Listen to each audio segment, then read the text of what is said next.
Hey lovelies, welcome back. I just realized I just looked at my last video and I was like, what? Like that was not very concise. So I will attempt to summarize the last video and then I'm going to move into this one. So I think what I was trying to say is that, so taking back my power, it's an ongoing process, and I wanted to sort of like succinctly summarize how I did that, and I don't think that I was pulling that off in the last video. But I think what I was trying to say is that I really had to do a lot of self-recognition and sort of just very intentional reminding to myself that I was worthy, that my story mattered, that I was allowed to take up space.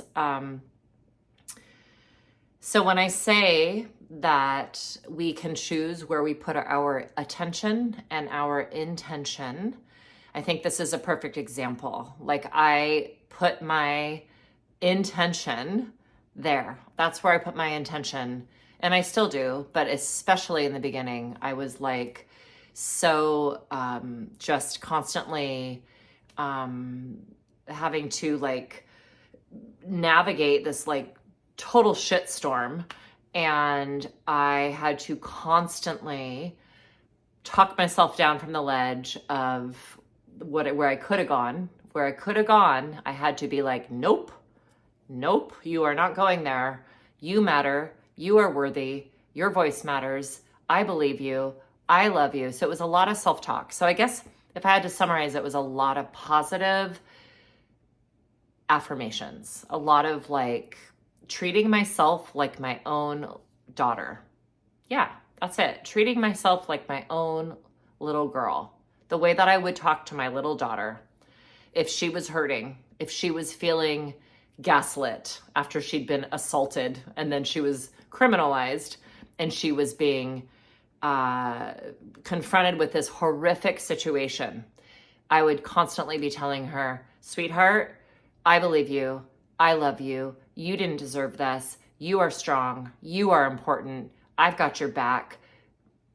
And I would tell her, not like, just don't even listen to all the negative noise, because that was a big part of it, is don't let those negative crazy people have any resonance in your brain, because at the end of the day, so that's number 2. Okay, so number 1, thank you for forcing me to like summarize my videos. So number 1 is lots of positive affirmations, lots of self-talk.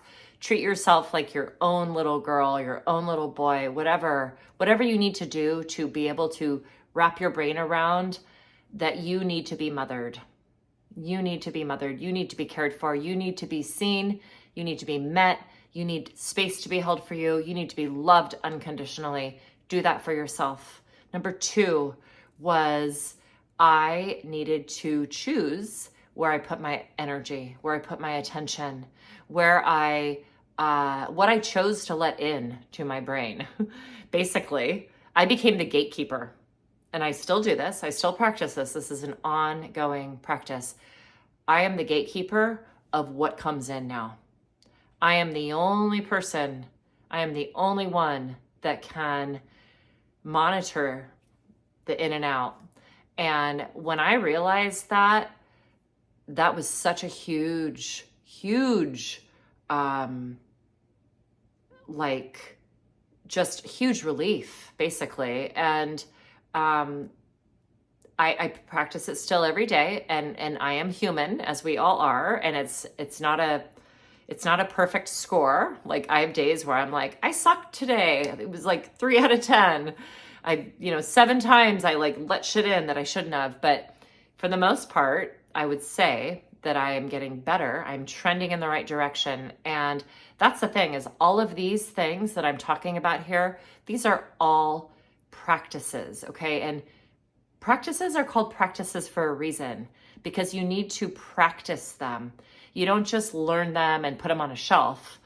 You actually have to practice them. You have to integrate them into your normal for them to become your new normal. So I'm still practicing them, but I will constantly be reminded, as we all are, because there's amazing humans out there. I do believe there's way more amazing humans that are just like, and especially as you get more sort of clear about like who you are and the people that you're going to put your attention and your energy into, like you will start gravitating more towards those people. Absolutely. And there's always people that are like energy vampires, negative people, like whether they're in your family or they're people that you're like walking down and you have some strange like interaction on the street. Like there's always going to be those people. And while I, for the most part, can say whatever that just happened, that was not about me, that was them. And I try to like send them positive energy and just like hope that they're going to be okay and like just release them energetically.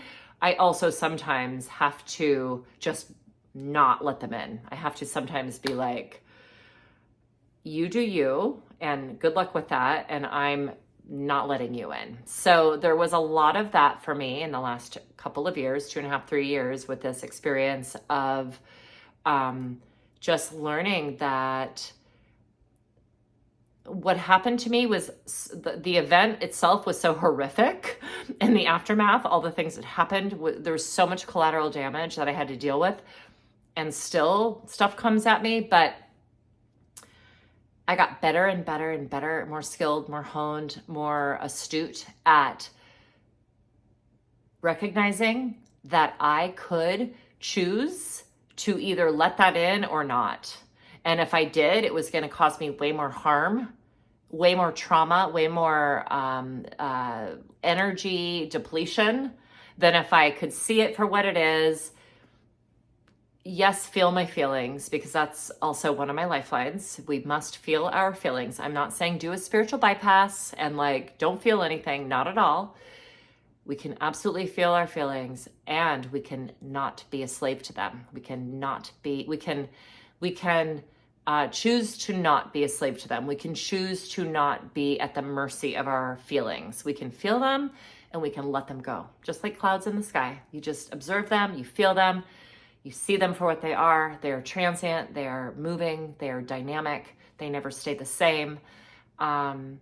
So yeah, you be the gatekeeper. Be the freaking gatekeeper of your sanctuary. Because at the end of the day, that is all you can control. That is all you can control, is your own little sanctuary, is your own little piece of peace. That's it. It's your piece of peace. That's cute. I just thought of that. I like that. Piece of peace. It's cute. I like that. I like words. I'm sort of a word dork.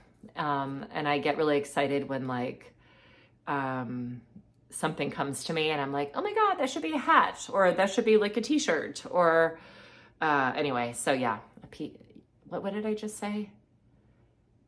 You control your piece of peace. Is that what I said? No, I don't like the word control though. Carve out your own piece of peace. I don't know. Anyway, it's fun. I love it. And I love pie. I love pieces of pie as well, and cake. So, and pizza. So and quiche, all of those things require pieces. So yeah. Anyway, total sidebar. Be your gatekeeper. That's it. You choose where you put your attention. That's it. You choose where you put your attention.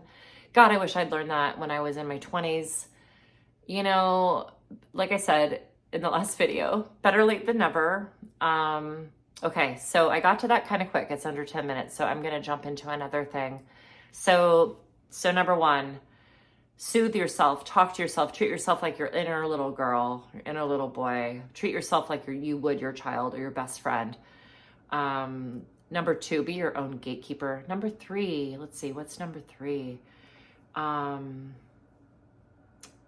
Well, I mean, I think that what I just sort of talked about is a good segue, like feeling your feelings, you know, like allowing yourself to actually experience what's coming up, not judging it, not saying, oh no, don't feel that. Like just feel it. Just let that shit in. Feel the stuff.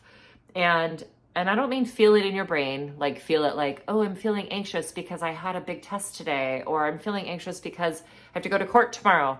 I've had to do that a lot of times in the last 2.5 years, and I still have more court dates. It doesn't really stress me out anymore. Now I've become like immune to it. But you know, like don't just feel it in your brain. I don't mean feel it up there. That's not really feeling. That's thinking, which of course creates a response in our body, an emotion or two or three. And it also creates, with every emotion, if you tune into your body, you will notice that there's a physical sensation, right? So yes, but if we can get out of our brain and drop into our body and actually feel, like, how does it feel in our body? What does that feel like? What does it feel like when I feel anxious? Where do I feel that in my body? And can you sit with it? And if you breathe, if you actually breathe, you bring some air, some oxygen. You sit with it and you start to notice how it feels. Where is it in your body? What is the quality of the feeling? Feel it. Embrace the feeling. Welcome the feeling. Feel it. Don't try to suppress your feelings.